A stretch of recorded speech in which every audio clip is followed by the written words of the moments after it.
का आलम तो यह है कि रिजर्व एरिया घोषित किए जाने के बावजूद भी भारतीय पुरातत्व विभाग ने डर की वजह से दोस्तों हमारे भारत के हॉन्टेड प्लेसेस की जब बात होती है तो उसमें भानगढ़ किले का नाम सबसे ऊपर आता है।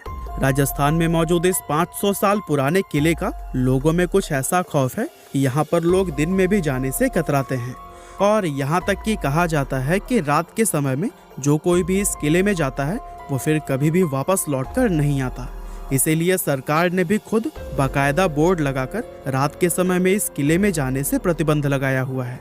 और दोस्तों खौफ का आलम तो यह है कि रिजर्व एरिया घोषित किए जाने के बावजूद भी भारतीय पुरातत्व विभाग ने डर की वजह से आज तक यहाँ पर अपना ऑफिस नहीं बनाया है।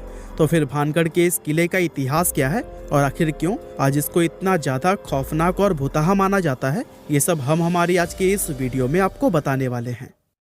दोस्तों भानगढ़ के इस किले का निर्माण आमेर के शासक राजा भगवान दास ने सन 1573 में अपने छोटे बेटे माधो सिंह के लिए करवाया था।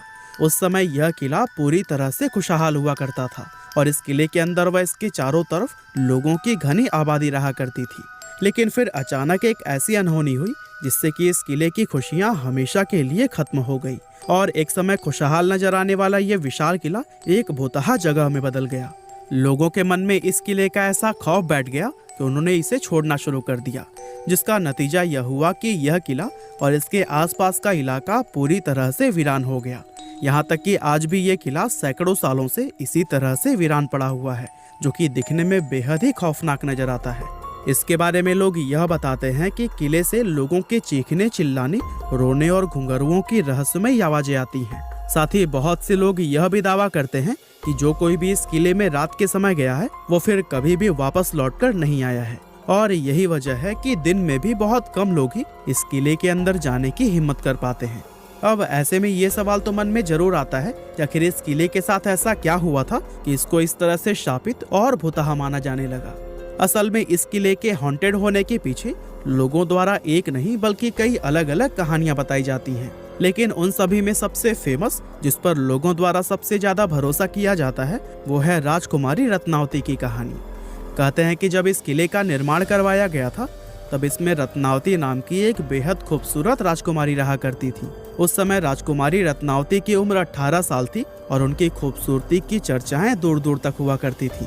उनकी सुंदरता की वजह से ही बहुत से अलग अलग सियासतों के राजकुमार उनसे शादी करने की इच्छा रखते थे, जिसके चलते अक्सर ही राजकुमारी रत्नावती के लिए शादी के प्रस्ताव आते ही रहते थे।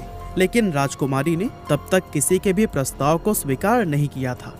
अब एक बार राजकुमारी अपनी कुछ सहेलियों के साथ खरीदारी के लिए बाजार गई हुई थी और बाजार में वो इत्र की एक दुकान पर रुकी और वहां से अपने लिए इत्र खरीदने लगी। इतने में ही उस दुकान से कुछ दूरी पर खड़े सिंघिया सेवड़ा नाम के एक व्यक्ति की नजर राजकुमारी पर पड़ी। सिंघिया सेवड़ा उसी राज्य का रहने वाला था और वो काले जादू का महारथी माना जाता था।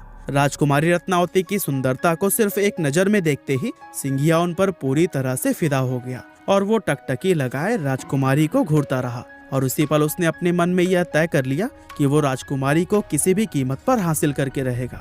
अब चूंकि वो तंत्र मंत्र